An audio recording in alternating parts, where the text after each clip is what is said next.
नमस्ते, जय हिंद। मैं ऋषि सिंह और आप देख रहे हैं हमारा खास शो विस्तार से। दोस्तों, इस वक्त भारत की वायुसेना के सामने कई बड़ी चुनौतियां हैं, जैसे कम होती स्क्वाड्रन संख्या, चीन की बढ़ती एयर पावर और पाकिस्तान के साथ युद्ध की संभावना। लेकिन इन सब के बीच रूस लगातार अपने सबसे आधुनिक स्टेल्थ फाइटर जेट Su-57 को भारत को बेचने की कोशिश कर रहा है। ऑफर भी छोटा मोटा नहीं है। रूस का कहना है कि विमान खरीदिए, भारत में ही इसका उत्पादन कीजिए और साथ ही भारत के अपने 5वीं पीढ़ी के लड़ाकू विमान एमका को विकसित करने में भी हम मदद करेंगे। यानी कि रूस एक तरह से भारत की जरूरतों को देखते हुए सामने से ऑफर दे रहा है। और इसी बीच रूस की सरकारी हथियार निर्यात कंपनी रोसोबोरोन एक्सपोर्ट ने Su-57E स्टेल्थ फाइटर के लिए नई पीढ़ी की RBV SGM air to air missile को दुनिया के बाजार में भी उतार दिया।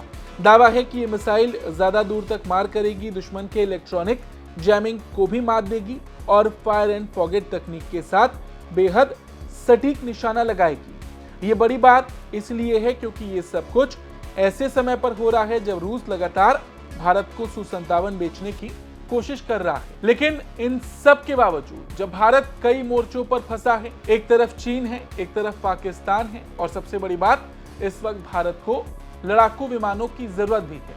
लेकिन इन सब के बावजूद भारत का जो रिस्पॉन्स आ रहा है, उसने तस्वीर इसलिए साफ कर दी है क्योंकि भारत रूस के नए सुखोई लड़ाकू विमान खरीदने की योजना पर फिलहाल विचार नहीं कर रहा। यानी Su-57 खरीदने की कोई तैयारी नहीं है। हाँ, जो Su-30 MKI पहले से भारतीय वायुसेना के पास है, उन्हें और ज्यादा आधुनिक बनाने की योजना पर जरूर भारत काम कर रहा है। तो सवाल यही है कि जब चीन के पास J-20 जैसे स्टेल्थ फाइटर जेट हैं, पाकिस्तान भी J-35 लेने की कोशिश कर रहा है, तब आखिर भारत रूस का ऑफर क्यों नहीं स्वीकार कर रहा?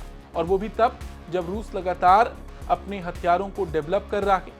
और आज विस्तार से में हम भी इसी विषय पर बात करेंगे, समझेंगे कि आखिरकार इन हालातों में भी भारत रूस के ऑफर को क्यों स्वीकार नहीं करना चाहता। सबसे पहले समझते हैं कि रूस आखिर कर क्या रहा है और वो भारत से चाहता क्या है। पहले खबर समझ लेते हैं। रूस की सरकारी रक्षा निर्यात कंपनी रोसोबोरोन एक्सपोर्ट ने वैश्विक स्तर पर RBV SGM नाम की नई मध्यम दूरी की एयर टू एयर मिसाइल का प्रचार अभियान शुरू कर दिया है। ये मिसाइल खास तौर पर Su-57E स्टेल्थ फाइटर के लिए तैयार की गई है, लेकिन इसे दूसरे रूसी लड़ाकू विमानों और जरूरत पड़ने पर विदेशी विमानों में भी एकीकृत किया जा सकता है। रूस का दावा है कि ये मिसाइल पिछली पीढ़ी के मुकाबले ज्यादा लंबी दूरी से हमला कर सकती है। इसका पावर टू वेट रेशियो बेहतर है और इसकी एरोडायनेमिक क्षमता भी बहुत ज्यादा मजबूत है। सबसे बड़ी बात, इसमें पैसिव रडार होमिंग और एक्टिव रडार सीकर दोनों है, यानी दुश्मन के रडार को बिना खुद ज्यादा सक्रिय हुए ट्रैक करने की क्षमता और जरूरत पड़ने पर खुद लक्ष्य तलाशने की भी क्षमता। इसमें फायर एंड फॉरगेट तकनीक है, यानी मिसाइल छोड़ने के बाद पायलट को उसे लगातार गाइड करने की जरूरत नहीं होगी। ये अपने लक्ष्य का पीछा खुद करेगी। रूस का दावा है कि इलेक्ट्रॉनिक जैमिंग के माहौल में भी इसकी सटीकता बनी रहेगी। ये मिसाइल सिर्फ लड़ाकू विमानों के लिए नहीं होगी, हेलीकॉप्टर, क्रूज मिसाइल और ड्रोन तक को निशाना बना सकेगी। दिन हो या रात, कम ऊंचाई हो या 25 किलोमीटर की ऊंचाई, हर परिस्थिति में ऑपरेट करने का दावा रूस की तरफ से किया गया है और इसकी रफ्तार मैक 3 तक बताई जा रही। और सबसे बड़ी बात, यहाँ पर रूस सिर्फ एक मिसाइल नहीं बेच रहा है। Su-57E के लिए पूरा हथियार पैकेज तैयार किया गया है। इसमें नजदीकी हवाई लड़ाई के लिए RBV MD2, लंबी दूरी के लिए RBV BD, जमीन पर हमला करने वाली KH-38 MLE stealth cruise missile KH-69, anti radar missile KH-58U, anti ship missile KH-35UE, guided bomb KAV-250 और भारी ग्लाइड बम UPAV-1500 भी शामिल है। यानी एक तरह से पूरा हथियार पैकेज रशिया ने तैयार किया है। और यहाँ पर अगर भारत के नजरिए से देखा जाए तो ये सब कुछ भारत भी रूस के साथ इस पैकेज में ले सकेगा अगर भारत इस ऑफर पर विचार करता है।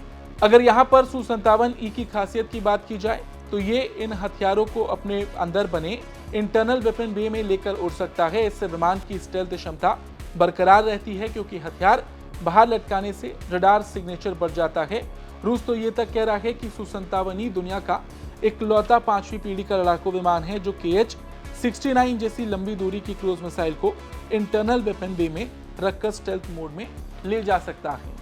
यानी कि रूस सिर्फ हथियार बेच नहीं रहा है, साथ ही साथ वो अपने इस पूरे पैकेज को अपग्रेड कर रहा है।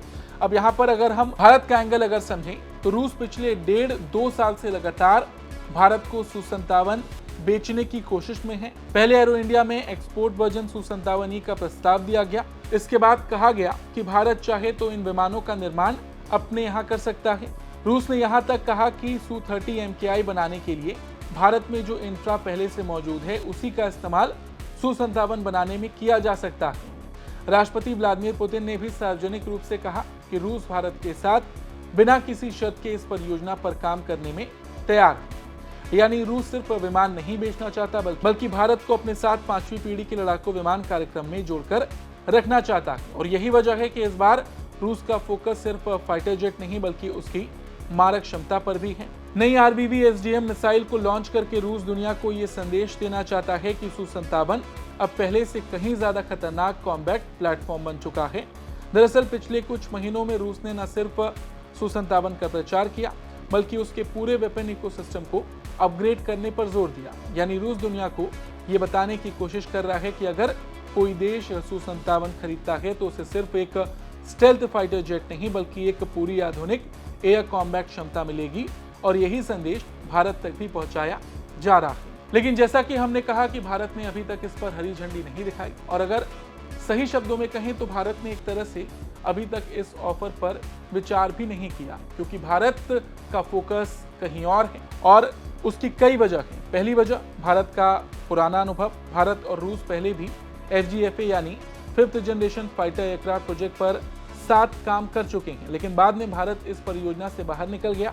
वजह थी स्टेल्थ क्षमता पर सवाल, इंजन को लेकर चिंताएं, डिजाइन और सोर्स कोड तक पूरी पहुंच नहीं मिलना और भविष्य में विमान को अपनी जरूरत के हिसाब से अपग्रेड करने की सीमित आजादी। यही वजह है कि आज भी भारत किसी विदेशी 5वीं पीढ़ी के विमान को लेकर बेहद सावधानी से आगे बढ़ रहा है।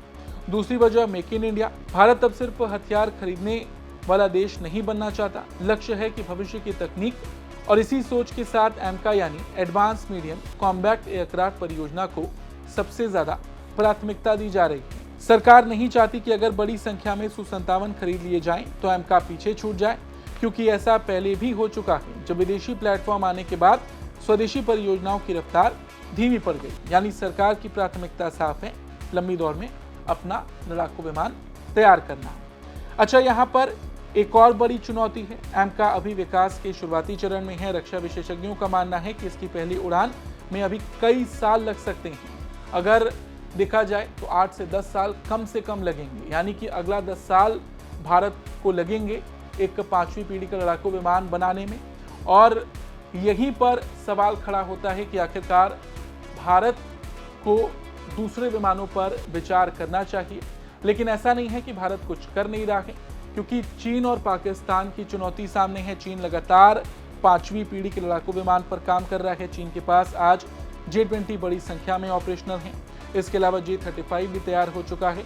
चीन 6ठी पीढ़ी के लड़ाकू विमानों जैसे J-36 और J-50 के प्रोटोटाइप पर तेजी से काम कर रहा है। और पाकिस्तान की बात करें तो पाकिस्तान भी चीनी विमानों पर अपनी निर्भरता दिखा रहा है। तो इससे निपटने के लिए भारत अपने सुखोई 30 को अपग्रेड करने पर विचार कर रहा है। भारत 114 राफेल की डील पर भी विचार कर रहा है।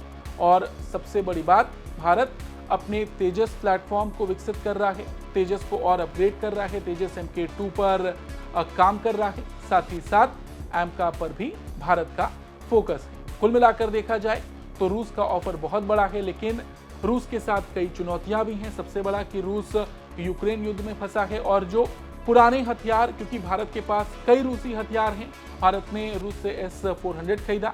भारत जो है सुखोई 30 अपग्रेड करने की बात कर रहा है, वो भी रूसी प्लेटफॉर्म है। तो ऐसे में S-400 की डिलीवरी में देरी हुई और क्योंकि रूस पूरी तरह यूक्रेन युद्ध में फंसा है, तो भारत फिलहाल रूस की ओर ना देखकर अपने प्लेटफॉर्म्स पर ज्यादा भरोसा दिखा रहा है। और यही वजह है कि रूस के तमाम अपग्रेडेशन के बाद भी, तमाम बड़े पैकेज के बाद भी भारत की ओर से कोई पॉजिटिव फीडबैक या डील पर कोई बड़ी जानकारी सामने नहीं आई। फिलहाल आज की इस खबर में इतना ही। आपको ये खबर कैसी लगी कमेंट करके अपनी राय जरूर दें। धन्यवाद।